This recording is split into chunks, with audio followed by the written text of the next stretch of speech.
Gangs of New York, starring Leonardo DiCaprio and Daniel Day-Lewis, was released on December 20th, 2002.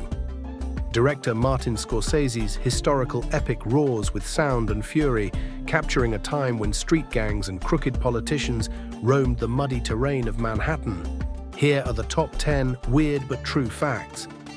Stick around to the end for a bonus fact. Number 1. To simulate Bill the Butcher's fake eye, Daniel Day-Lewis had his own eyeball covered in prosthetic glass. Lewis learned to tap his fake eye with the tip of a knife without blinking.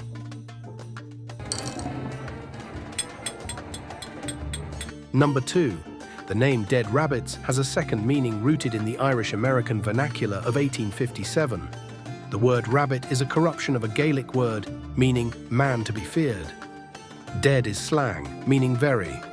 Dead rabbit thus means a man to be greatly feared. Number 3. Before the battle at the beginning of the film, several gangs introduced themselves. The Dead Rabbits, the Bowery Boys, and the 40 Thieves were real-life New York gangs in the 5 Points in the 1860s and 1870s. Each of the 5 points is a finger. When I close my hand, it becomes a fist. And any time that I wish, I can turn it against you. Their appearance, weapons of choice, and behavior are accurate. Many members became politicians later on. The O'Connell Gang, the Plumdugleys, the Chantel. Number 4. The draft riots depicted in the film are largely accurate, but the real-life Bill the Butcher was killed several years before the riots took place. If you're enjoying this content, please hit the like button and support the channel. Thanks. Now back to the countdown. Number 5. Daniel Day-Lewis employed 2 circus performers to travel to his home in Wicklow, Ireland, to teach him how to throw razor-sharp daggers. Whoopsie daisy! He also went to work in a butcher's shop for several weeks to learn how to meticulously incise and butcher meat. Number 6. When the film was first conceived in 1978, Martin Scorsese planned to cast Dan Aykroyd as Amsterdam Vallon and John Belushi as Bill the Butcher. The project fell apart after Belushi died. A cast reshuffle had Mel Gibson as Amsterdam Vallon and Willem Dafoe as the Butcher. Number 7.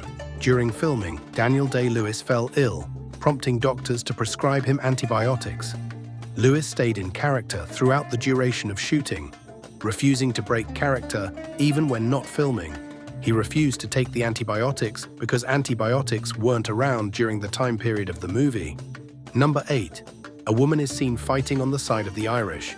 This character was based on a woman named Hellcat Maggie.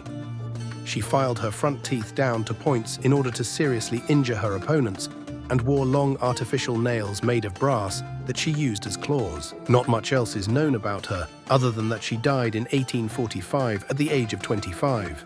Number 9. The initial battle between Cutting's gang and Priest Vallon's gang appears to have been based on an event that took place June 21st, 1835, on Pearl Street between Chatham and Center Streets, in the heart of 5 Points. The New York Sun wrote of a most disgraceful riot, whose origin was a dispute between 2 native citizens and several foreigners. Number 10. Martin Scorsese said in an interview that he offered first the part of Bill the Butcher, Cutting, to Tom Hanks. He loved the script, but had to turn down the part due to his work in Road to Perdition. I'm glad it's you. Bonus fact: the scene where Amsterdam re-emerges into the 5 Points after recuperating from his wound, specifically the men standing on either side of the alley, is a visual reference to a Jacob Riis photo named Bandit's Roost. Thanks for watching. If you enjoyed today's episode, please hit the like and subscribe button and check out more cool videos on this channel. You know how I stayed alive this long? All these years. Fear. The spectacle of fearsome acts.